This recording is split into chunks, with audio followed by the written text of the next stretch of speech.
किसी भी कार्य को संपादित करने के लिए साधनों की बड़ी आवश्यकता होती है। चाहे वह कार्य लौकिक हो अथवा परमार्थ संबंधी हो, उस कार्य को संपादित करने के लिए साधन की अपेक्षिता है और वह साधन एक साधक कारण के रूप में और एक बाधक कारण के रूप में। बाधक कारण की अनुपस्थिति, साधक कारण की उपस्थिति, फिर बाद में कार्य की निष्पत्ति होती है। एक उदाहरण के तौर पर ये समझ सकते हैं कि घट का निर्माण करना है और वह घड़ा जो बनता है वो काय से बनता है? मिट्टी से बन रहा है। और उसका निर्माता कौन होता है? कुंभकार होता है। और कुंभकार के श्रम से ही उस घट का निर्माण होता है, किंतु वह कुंभकार एक बहिरंग निमित्त के रूप में उपस्थित है। और भी बहुत सारे कारण होते हैं उस घट के निर्माण में, जो कि आप जानते हैं। एक कुंभकार का चक्र है जिस पर उस मिट्टी के पिंड को रखा जाता है और वह चक्र का आधार कौन है? नीचे जो कील है, उस कील के आश्रित ही वह चक्र घूमता रहता है और घुमाने के लिए क्या एक डंडे की भी आवश्यकता पड़ती है और उसके माध्यम से ही वह कुंभकार उस चाक को घुमाता है। ये तो एकमात्र निमित्त हो गए। और भी निमित्त है कि वह मिट्टी का जो लोंदा है, पिंड है, वह बना कैसे? उसमें पानी डाला गया है अनुपात से, फिर उसको रोंद करके उस मिट्टी को तैयार किया गया है। और इसके पूर्व में और क्या क्या किया जाता है, वह सारा सारा दृश्य आपको देखने को मिल सकता है। खेत में से मिट्टी को लेकर के उसको पहले छाना जाता है, उसके बाद अनुपात से पानी मिला करके उसको रोंदा जाता है, उसके बाद उस कुंभकार के चाक के ऊपर रखा जाता है। फिर जब वह चाक घूमने लग जाता है, फिर वह कुंभकार अपने हाथों के माध्यम से जो उसको आकार देना चाहे वह दे सकता है। ये सारे सारे कारण निमित्त के रूप में उपस्थित हुए हैं, किंतु जो योग्यता है उस योग्यता के अनुरूप ही घट का निर्माण होता है। बहुत सारे जो निमित्तभूत सामग्री उपस्थित होने के बाद भी यदि मिट्टी नहीं है तो घट का निर्माण संभव नहीं है। उसी प्रकार द्रव्य, क्षेत्र, काल, भव और भाव, ये 5 साधन हैं जिसमें कि 4 पर सापेक्ष हैं और एक भाव जो है वह आत्माश्रित है। द्रव्य मिल जाता है, शरीर मिल जाता है, क्षेत्र मिल जाता है, काल चतुर्थ काल मिल जाता है, मनुष्य भव मिल जाता है, क्षेत्र में भी आर्यखंड मिल सकता है। ये सारे सारे ये पर सापेक्ष के कारण माने जाते हैं। इसके उपरांत जो आत्माश्रित भाव है वह महत्वपूर्ण है, जिसको उपादान के रूप में स्वीकारा है। इसलिए गुरुदेव ने कई बार यह भी विषय रखा था हम लोगों के सामने कि साधना करने के लिए बहुत सारे साधन उपलब्ध हो जाते हैं अपने ही पुण्य कर्म के उदय में, किंतु उन साधनों का उपयोग किसके आश्रित है? भाव यदि नहीं है, उन साधनों का कोई भी मूल्य नहीं होता है। काल के द्वारा कार्य नहीं होता, काल में होता है, ये बात अलग है। और चतुर्थ काल चाहिए महाराज, आज तो पंचम काल है, इसलिए साधना नहीं बनती है। अच्छा, कोई बाधा नहीं। अतीत में कब से ये जीव आ रहा है, कब से इसका परिभ्रमण हो रहा है, उसकी कोई आदि है, इसको कोई शुरुआत है? नहीं है।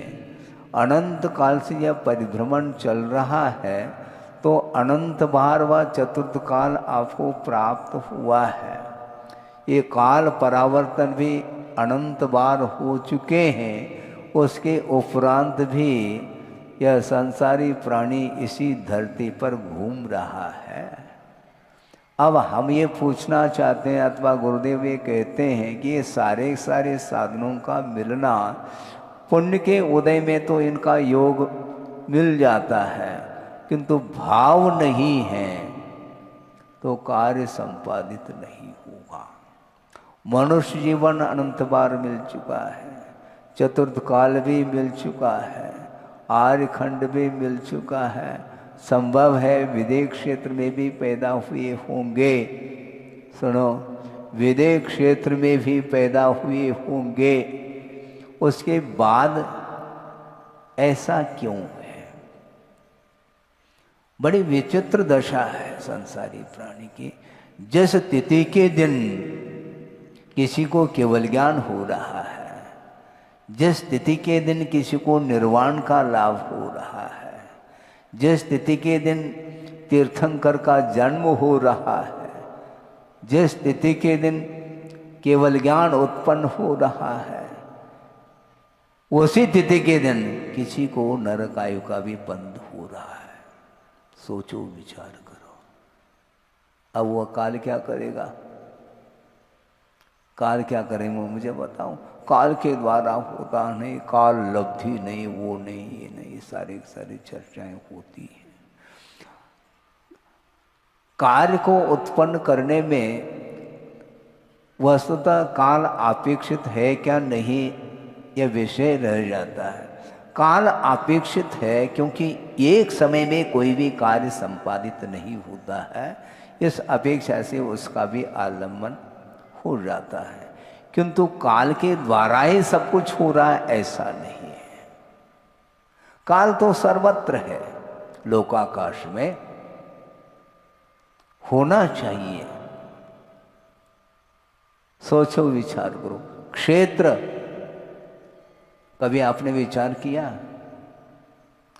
शुद्धालय में अनंतानंत शुद्ध परमेष्टि विराजमान है, ठीक है, और उसी शुद्धालय में अनंत निगोद राशि भी विद्यमान है। सुन रहे हैं आप? शुद्धालय के क्षेत्र में शुद्ध परमेष्टि की गोद में अनंत निगोद राशि है। उनके लिए वह क्षेत्र किस रूप में काम में आ रहा है? उसका कोई प्रभाव है उस जीव के ऊपर? नहीं है। क्यों? उपादान का अभाव है। समय शेखर जी आप चले जाते हैं, आपके लिए तो भावों के पवित्रता में वह कारण पड़ सकता है, किंतु उसी पर्वत पर वर्षा योग में अनंत जीव राशि, हरियाली, जिसको देखने के लिए कोई जा सकता है और उसको आनंद का अनुभव होता। देखो, हरा भरा वातावरण है। जो हरा भरा वातावरण आपके लिए तो आनंददायक हो सकता है, किंतु उसकी क्या गत हो रही है? एक श्वास में 18 बार जन्म मरण कर रहा है, अनंत दुख का संवेदन उसे हो रहा है, और उस दृश्य को देख करके हम आनंद का अनुभव करते हैं, यह अज्ञान माना जाता है। सोचो विचार करो, वह क्षेत्र उसके लिए क्या कोई काम में आ रहा है? नहीं आ रहा है। वहां पर कोई भी दुकान इत्यादि खोल करके व्यवसाय कर रहा है मान लो, तो उसके लिए वह क्षेत्र किस काम में आ रहा है? जो अहिंसा से दूर है, जन धर्म का स्वरूप क्या है किसी को ज्ञात नहीं, और इस प्रकार के अच्छे क्षेत्रों पर भी उनका जीवन व्यतीत होता है। इसके उपरांत भी उनके परिणामों में कोई अंतर नहीं आता, क्योंकि योग्यता के बिना, उपादान के बिना ये कार्य संपादित नहीं होता है। सोचो विचार करो, वह निगोद राशि सर्वत्र सब लोगों कहा, पूरे लोक में वह निगोद राशि व्याप्त है, सूक्ष्म निगोदियों की अपेक्षा से कहा। तो ऐसे स्थिति में उनके लिए वह काल, वह क्षेत्र क्या प्रभावकारी सिद्ध हो रहा है? नहीं होता है। और इस प्रकार के चतुर्थ काल और क्षेत्र, उपयुक्त क्षेत्र को भी प्राप्त कर लिया है। यहाँ तक कि मोक्ष को प्राप्त करने के लिए दीर्घ सहनन की आवश्यकता पड़ती है, ऐसा आगम का उल्लेख है। वह प्रथम सवनन जिसको बोलते हैं वज्र वृषभ नाराज सहनन प्राप्त हो जाता है, और कितने बार प्राप्त हुआ होगा कोई हिसाब है? बेहिसाब, अनंत बार भी संभव है, इसमें कोई दो राय नहीं। इसके उपरांत में जिस सहनन के माध्यम से मुक्ति का हमें लाभ होता है, इसके उपरांत भी उसका कोई उपयोग नहीं हुआ, बल्कि उस सहनन के माध्यम से अनंत बार वह नरक को चला गया है।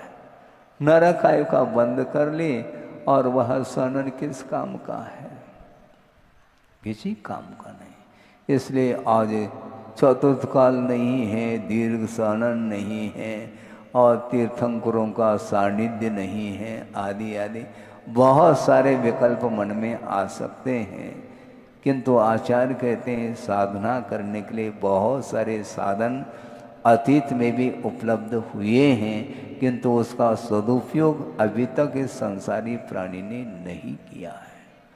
बल्कि एक और आपके सामने विषय रखना चाहता हूँ कि स्वर्गों में अकृत्रिम चैतालय हैं, वो तुंग हैं, और उस जनालय के भीतर चैत्य अर्थात जिनेन्द्र भगवान का जो बिंब है अकृत्रिम है, 500 धनुष की वो प्रतिमाएं किसी के द्वारा निर्मित नहीं हैं, और रत्नमयी प्रतिमाएं हैं। सोचो विचार करो। और उसके भी दर्शन किए क्या? नहीं किए। फिर करके किया क्या है? कुछ नहीं किया। इसलिए मैं इस विषय को रख रहा हूं, बार बार यह विषय चिंतन करने में आता है। इस प्रकार मोक्ष मार्ग की सामग्री पर्याप्त मात्रा में मिलने के उपरांत भी उसका सदुपयोग नहीं हो पाया, क्योंकि परिणामों में पवित्रता यदि नहीं है तो साधनों का मिलना और नहीं मिलना एक समान होता है। सोचो विचारो, रत्नमयी प्रतिमाएं और अनंत बार दर्शन भी किए हैं, किंतु किए हैं वो सही। क्योंकि अनादि मिथ्या दृष्टि है, उसकी क्या दशा है हमें बता दो आप। जिसने अभी तक एक बार भी सम्यक को उपलब्ध नहीं किया, ऐसे अनादि काल से परिभ्रमण करने वाले मिथ्या दृष्टि जीव इस संसार में हैं, और उनके द्वारा अनंत बार दर्शन हुआ है रत्नमयी प्रतिमाओं का, जिन बिंबों का दर्शन। इसके उपरांत भी यस्मात् क्रिया प्रतिफलन्ति न भाव शून्या, भाव शून्य जो क्रियाएं होती हैं वह कभी भी फल को देने वाली नहीं होती, ऐसा कहा है।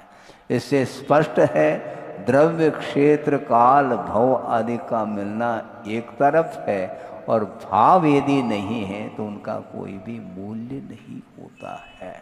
इसलिए मिट्टी के अभाव में जिस प्रकार अन्य साधन सामग्रियों के उपस्थित होने के उपरांत भी घट का निर्माण संभव नहीं है, उसी प्रकार आत्माश्रित जो भाव है उन भावों में जब तक उज्ज्वलता निर्मलता नहीं आती है तब तक ये सारे साधन किसी काम के नहीं हैं, ऐसा कहने में कोई भी बाधा नहीं है। क्योंकि जो साधक कारण है उसकी उपस्थिति होने के उपरांत भी बाधक कारण का अभाव करना अनिवार्य सिद्ध होता है। बाधक कारण कौन है? अपने परिणामी तो है। अपने परिणाम यदि विपरीतता को लेकर के हैं तो उन परिणामों के माध्यम से कभी भी कार्य संपादित नहीं हो सकता है। मोक्ष प्राप्त करने के लिए आलम्बन लेने योग्य बहुत सारे साधन हैं, इसके उपरांत भी उनका महत्व अभी तक समझ में नहीं आया है। सोचो, विचार करो, ऐसा कुछ सोचना चाहिए। इस प्रकार गुरुदेव का बार बार संबोधन रहता है। निमित्त मिलने के उपरांत भी पृथक पृथक है तो भी कार्य नहीं होगा, उसकी संयोजना की बड़ी आवश्यकता है। बिना संयोजना के संभव नहीं। कुंभकार का चाक एक तरफ है, डंडा एक तरफ है, कील एक तरफ है और मिट्टी एक तरफ है, जल ला करके रख दिया वो भी एक तरफ है और सामने कुमार खड़ा है वो भी एक तरफ है। तो क्या घट का निर्माण हो सकता है? क्या नहीं हो सकता। उसकी यथोचित संयोजना की आवश्यकता पड़ती है। उसी प्रकार द्रव्य क्षेत्र काल आदि के उपलब्ध होने के उपरांत भी उनकी संयोजना के माध्यम से भाव तक अपनी यात्रा होनी चाहिए। और जब तक भावों में निर्मलता नहीं है तब तक वह मोक्ष की यात्रा नहीं मानी जाती है। क्योंकि यात्रा और परिभ्रमण में बड़ा अंतर देखने को मिलता है। संसारी प्राणी की अभी तक यात्रा नहीं हो पाई। परिभ्रमण जब तक नहीं रुकेगा तब तक वह मोक्ष की यात्रा संभव नहीं है। इसलिए गुरुदेव का बार बार कहना है, इस प्रकार अनंत अनंत बार निमित्त उपलब्ध होने के उपरांत भी उसका सदुपयोग करने के लिए जागृति की आवश्यकता है। सुप्त अवस्था में कुछ कार्य होता है क्या? कोई शयन कर रहा है, स्वप्न में बहुत सारे दृश्य देखने को मिल सकते हैं किंतु उसका प्रतिफल कुछ भी देखने को नहीं मिलता। स्वप्न, नींद खुल गई तो स्वप्न समाप्त, कुछ भी दृश्य देखने को नहीं आता। तो उसी प्रकार की दशा है कि वस्तुतः जागृत अवस्था में रह करके इस संसारी प्राणी ने सोचने का, समझने का पुरुषार्थ ही नहीं किया है। बिना पुरुषार्थ के कोई भी कार्य नहीं होता है। जैसे समझने के लिए आप लोग सभा में आ गए, वहाँ से बाहर से पुरुषार्थ के द्वारा यहाँ पर आकर के बैठ गए, क्या अपने आप हो गया ये कार्य है? पुरुषार्थ किया है ना। और मैं जो ये बोल रहा हूँ ये बिना पुरुषार्थ के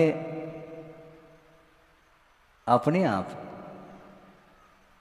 एक एक कार्य बिना पुरुषार्थ के संभव ही नहीं है। ये बहुत अच्छा प्रसंग सुनाया था गुरुदेव ने। ये बेटा है, बहुत वह लाडला है, इकलौता है, इस अपेक्षा से बहुत लाड प्यार मिल रहा है। उसका बहुत तीव्र पुण्य का उदय है, ऐसा मान के चलते हैं। और भोजन के लिए बुलाया गया है, भोजन करने के लिए बैठा है और थाली सामने रख दी और मन के अनुरूप उसमें भोजन सामग्री परोस दी गई है, इसके बाद भी वह भोजन नहीं करता है मान लो, तो माँ सोचती है कि बहुत ही है। यहाँ तक वह पुरुषार्थ कर सकती है माँ, उस ग्रास को तोड़ करके उसके मुख में भी दे सकती है, किंतु माँ चर्वण नहीं कर सकती है, ध्यान रखो, उसी को करना पड़ेगा है। अंत तो गत्वा उसको चर्वण तो करना ही पड़ेगा, इसी को बोलते हैं पुरुषार्थ। पुण्य कहाँ तक साथ दे सकता है आपका, ये सब सामग्री उपस्थित हो सकती है, उसके बाद करने योग्य कार्य करने के लिए आपको स्वयं को ही पुरुषार्थ करना होगा। उसी प्रकार मोक्ष मार्ग में भी सारी सामग्री जो उपस्थित हो रही है वह भी अतीत का ही एकमात्र पुरुषार्थ है। आप लोगों को जो मनुष्य पर्याय मिली है इसमें पुरुषार्थ आपने किया है विगत जीवन में, आपका इतिहास बता रहा है, उसके बिना ये मनुष्य पर्याय मिल नहीं सकती। और इस मनुष्य पर्याय का जो सदुपयोग करेगा तो पुनः उसको मनुष्य पर्याय और मिल सकती है। वर्तमान में जो मोक्ष मार्ग की सामग्री जो मिली है वह पर्याप्त नहीं है, मोक्ष प्राप्त करने के लिए और विशिष्ट सामग्री की आवश्यकता है। उसके लिए भी आपको पुण्य का संचय करना होगा, उसके माध्यम से जो सामग्री मिलती है उसका सदुपयोग करने के लिए भी पुण्य का उदय चाहिए। कदम कदम पर आपको पुण्य साथ देता यदि पल्ले में हो तो। महाराज पुण्य कैसे गाढ़ा करें, पुण्य बहुत पतला हो रहा है, उनके लिए हम ये पूछना चाहते हैं पुण्य अपने आप पतला हो रहा है क्या, कैसे होता है? अपने आप यदि पुण्य पतला हो रहा है तो अपने आप गाढ़ा भी हो जाएगा, दिक्कत क्या है आपको? पतला तो अपने आप हो जाए और गाढ़ा के लिए पुरुषार्थ हो, ऐसे कोई आवश्यकता थोड़ी। अपने आप पुण्य पतला नहीं होता है, महाराज उसको गाढ़ा कैसे करें? हमने उनको ये कहा है कि पाप को पतला करो, पाप को पतला करो, पुण्य अपने आप गाढ़ा हो जाएगा। पुण्य को गाढ़ा करने की क्या आवश्यकता है? आपके पल्ले में पाप है और पाप को पतला करो, पाप को कम करो, ये कहा जा रहा है। वो तो करे नहीं और पुण्य अपने आप साथ से पुण्य का संचय हो जाए, अपने आप संचय नहीं होता, ये ध्यान रखो। वर्षा हो रही है और पानी उसको संचित करना है तो पात्र रखो, पात्र रखा है किंतु वह सच्छिद्र है, उस पात्र में छेद हैं, फिर पानी संचित नहीं होगा, निच्छिद्र होना चाहिए। उसी प्रकार आप पुण्य का संचय तो कर रहे हैं किंतु साथ साथ पाप का भी संचय होता चला जा रहा है। चालनी जाते हैं, जानते हैं आप, चालनी जिसमें आटा वगैरह छाना जाता है, उसमें छिद्र हैं, बहुत सारे छिद्र हैं जिसमें आटे को छाना जा रहा है और छन करके आटा नीचे पहुंच जाता है और ऊपर चौकर रह जाता है। और उस चालनी में यदि पानी डालोगे तो पानी रहेगा क्या उसमें? क्योंकि छिद्र ही छिद्र है। वो उसी प्रकार पुण्य संचित करने के लिए उचित साधन सामग्री को अपनाने की आवश्यकता है। बल्कि पुण्य संचित जो होता है, पुण्यान बंदी पुण्य, वह बिना इच्छा के होता है। यह भी आगम में विषय आता है कि जिस समय संयम को अंगीकार कर लेता है उसी समय से एकांत रूप से पुण्य का ही संचय निरंतर होता रहता है। ये संयम का प्रभाव है। असंयम की भूमिका में भी पुण्य संचित हो सकता है, सम्यक दर्शन के अभाव में भी पुण्य का संचय हो सकता है। क्योंकि पुण्य के संचय के लिए सामान्य रूप से कषाय की जब मंदता होती है, जब हम कषाय को मंद कर देते हैं, उसके माध्यम से ही वह पुण्य संचित होता चला जाता है। किंतु वह पुण्यान बंदी जो पुण्य है, जो मोक्ष मार्ग की सामग्री को दिलाने वाला जो पुण्य है, वह अपने आप में अलग क्वालिटी का पुण्य माना जाता है। उस समय वह फल की इच्छा नहीं रखता। मोक्ष मार्ग में पुण्य बाधक नहीं है, किंतु जो पुण्य का फल है वही बाधक सिद्ध होता है। पुण्य कर लेता है, फल सामने आता है, तो फिर मुंह में पानी आ जाता है, तो वह फल को चखना प्रारंभ करता है। तो जो ही वह फल को चखना प्रारंभ करता है, फिर वह सारा सारा पुण्य समाप्त हो जाता है। क्योंकि पुण्य का जो फल है उसका उपभोग बिना राग के संभव नहीं है। पुण्य का जो फल मिलता है उसका उपभोग यदि करता है संसारी प्राणी, तो निरंतर वह राग के कारण ही पुण्य का फल भोगता है और उसके माध्यम से पुनः पाप का संचय करता चला जाता है। तो पाप गाढ़ा होता है, पुण्य पतला होकर के बस समाप्त ही हो जाता है। आप मेले में पहुंचे हैं, आपको आनंद आता है क्या? नहीं आता है? सोच विचार करके बोलना, मैं पूछ रहा हूं। जेब यदि गर्म है तो मेले का आनंद है, तो कोई आनंद थोड़ी है। और पैसा हजम हो गया, मेला खत्म हो गया। आपके पास यदि धन है, पैसा है, तो उसके माध्यम से आप आनंद का अनुभव करते हैं।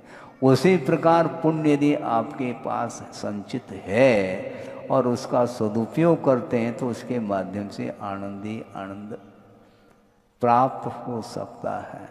आनंद लेना चाहो तो सांसारिक सुख में जो आनंद आ रहा है उसको साइड में रखना पड़ेगा। महाराज ये नहीं हो सकता, बाकी सब हो सकता, बाकी बचा क्या? फिर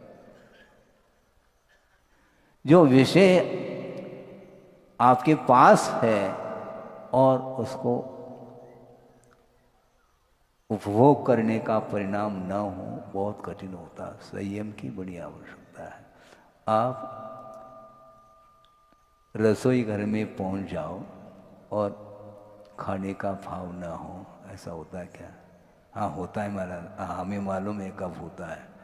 जब पात्र को पड़गान करके ले जाते हैं उस समय दान का परिणाम होता है, उस समय ग्रहण का भाव नहीं होता।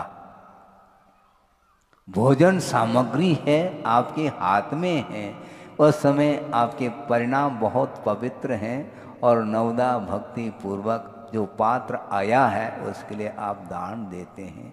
अनुग्रह के भाव आपके पास है, इसी को बोलते हैं धर्म ध्यान।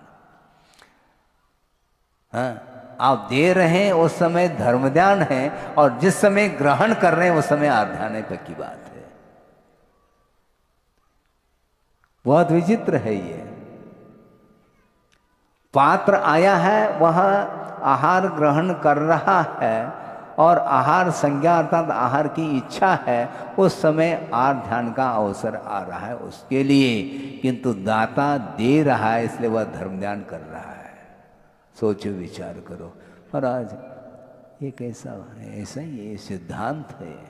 धर्म ध्यान करने के लिए वह पात्र जो है आहार को ग्रहण कर रहा है, किंतु जिस समय कर रहा है उस समय इच्छा यदि है, और इच्छा के बिना ग्रहण होता भी नहीं है।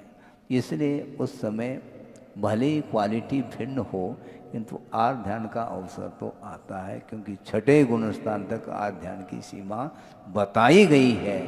ये बात अलग है, वह आगम के अनुरूप ही वह ग्रहण करके चला आता है। इसके उपरांत भी एक ग्रास में भूख मिटती है क्या? नहीं मिटती है। फिर पुनः इच्छा है, वो क्या है? वही तो आहार संज्ञा है। क्योंकि प्रतिकार करने का भाव है और ग्रहण करने का भी भाव उसके अंदर है। जब तक क्षुधा नहीं मिटती है तो क्षुधा के शमन के लिए वह आहार को ग्रहण कर रहा है, तो क्षुधा उसके लिए अनिष्ट है, तो अनिष्ट का प्रतिकार हो रहा है और इष्ट का ग्रहण हो रहा है। इस प्रकार इन संज्ञाओं के साथ वह ग्रहण करता है, उस समय आहार ध्यान का अवसर आता है। किंतु एक दाता है और वह भक्ति भाव पूर्वक विनय पूर्वक वह दान दे रहा है, इसलिए उस समय वह धर्म ध्यान कर रहा होता है। तो इस प्रकार वस्तुतः पुण्य जो संचित होता है और उस संचित पुण्य का यदि राग पूर्वक यदि उसका उपभोग करते हैं तो निश्चित रूप से पाप का आश्रय होता है। इसलिए पाप बढ़ता चला जाता है, पाप गाढ़ा होता चला जाता है, तो उसी समय वह पुण्य भी पतला होना प्रारंभ होता है। संसारी प्राणी पुरुषार्थ करके पुण्य का संचय कर लेता है, किंतु उसका विषयों में उपयोग कर लेता है उस पुण्य का, इसलिए उसका पतन होता है। अप डाउन बार बार जो हो रहा वह इसके कारण होता है। इसलिए आपका समय हो रहा है और ये तो काल चक्र तो चलता ही चलता है। कल भी प्रवचन हुए थे, आज भी अभी आध घंटा हो गया, ये तो होता ही रहता है। ये सारे जो निमित्त हैं इनका सदुपयोग हमें करना है। हम सुन तो लेते हैं और उस समय परिणामों में अंतर भी आता है, किंतु उसमें स्थायित्व नहीं रह पाता है, उसमें बहुत जल्दी वह डिलीट हो जाता है। स्लेट पर लिखते हैं और थोड़ा सा यूं कर ले, बस डिलीट हो जाता है, पहुंचने की आवश्यकता नहीं। ऐसे स्लेट है कि नहीं? बिल्कुल। तो उसी प्रकार धार्मिक क्रियाएं करते हैं और कुछ क्षण के लिए करते हैं और परिसर के बाहर चले जाते हैं, तो वह स्लेट में जो लिखा हुआ है वह डिलीट हो जाता है। इसलिए बार बार पुरुषार्थ करने की आवश्यकता पड़ रही है। इसलिए अपने को पुण्य को यदि गाढ़ा करना है तो पाप को आज से पतला करना प्रारंभ कर दो, तो निश्चित रूप से वह पुण्य साथ से पुण्य के रूप में परिवर्तित होता है। जो कुछ भी पाप संचित है अज्ञान दशा में उसका संचय हुआ है, वो सारा पाप पुण्य के रूप में डाइवर्शन ले सकता है। और जो अतीत में विशुद्धि के माध्यम से निर्मल परिणामों के माध्यम से जो पुण्य का संचय किया है, वह सारा पाप के रूप में डाइवर्शन ले सकता है यदि विषयों की ओर दृष्टि है तो। इसलिए विषय और कर्षा के माध्यम से ही वह पुण्य भी पाप के रूप में और पाप भी पुण्य के रूप में परिवर्तित होता है। इसी को संक्रमण की संज्ञा दी गई है। इसलिए पुरुषार्थ करते हुए उसका सदुपयोग करेंगे तो निश्चित रूप से आपकी गति आगे बढ़ती जाएगी, प्रगति की ओर आप चलते चले जाएंगे। किंतु ये सारा संयम के बिना संभव नहीं है। धीरे धीरे आप भले ही चलो, किंतु विपरीत दिशा की ओर नहीं चलना चाहिए। पुरुषार्थ करो, सही दिशा की ओर पुरुषार्थ करेंगे, निश्चित रूप से जिस लक्ष्य को लेकर के आपने पुरुषार्थ किया है उसमें सफलता मिल सकती है। और वह सफलता एक बार यदि मिलती है तो फिर कहना ही क्या, फिर बाद में परिभ्रमण की आवश्यकता नहीं। परिभ्रमण अनंत काल के लिए वह रुक जाएगा। वह स्वतंत्रता के साथ अनंत जो आत्मिक सुख है उसका वह उपभोग करता चला जाएगा। एक समय में अनंत सुख। महाराज ये तो केवल शास्त्र की बात है, शास्त्र की बात तो है ही। श्रद्धान करके आस्था के बल पर आप चलेंगे तो निश्चित रूप से वह कार्य हो सकता है। श्रद्धान कौन करे, आपको करना है। हाँ, हर क्षेत्र में आपका विश्वास हो रहा है, किंतु मोक्ष मार्ग में जो है ना सोच लेंगे, ऐसा परिणाम बार बार आता है। हाँ, विश्वास में कमी होती है, इसलिए वह पीछे हटता है। क्या बता, हम इस प्रकार संयम को अंगीकार कर लेंगे तो बाद में कोई बाधा आ जाए तो समय में हम क्या कर लेंगे, ये सोचता ही रहता है। कभी आपने ये सोचा है दुकान खोलने के पहले घाटा लग जाए तो मत खोलो। उसमें नहीं सोचते, गाढ़ श्रद्धा नहीं उसमें, जैसे क्षयिक सम्यक उत्पन्न हो गया हो। किसी के कहने में नहीं आएंगे, कोई कह दे इसमें घाटा लगने दो हम देख लेंगे, किंतु वह लगन के साथ उस क्षेत्र में आगे बढ़ता चला जाता है। तो मोक्ष मार्ग में भी इसी प्रकार अटूट श्रद्धा होना चाहिए। सच्चे देव शास्त्र गुरु के प्रति आस्था का भाव जागृत करते हुए उसमें और विकास होता चला जाए तो निश्चित रूप से गंतव्य सामने आता है, और एक बार वह गंतव्य प्राप्त हो जाता है तो वह अनंत काल के लिए वह परिभ्रमण रुक जाएगा और वह शाश्वत सुख का अनुभव कर सकता है। करें इस पवित्र भावना के साथ। अहिंसा परमो धर्म की जय।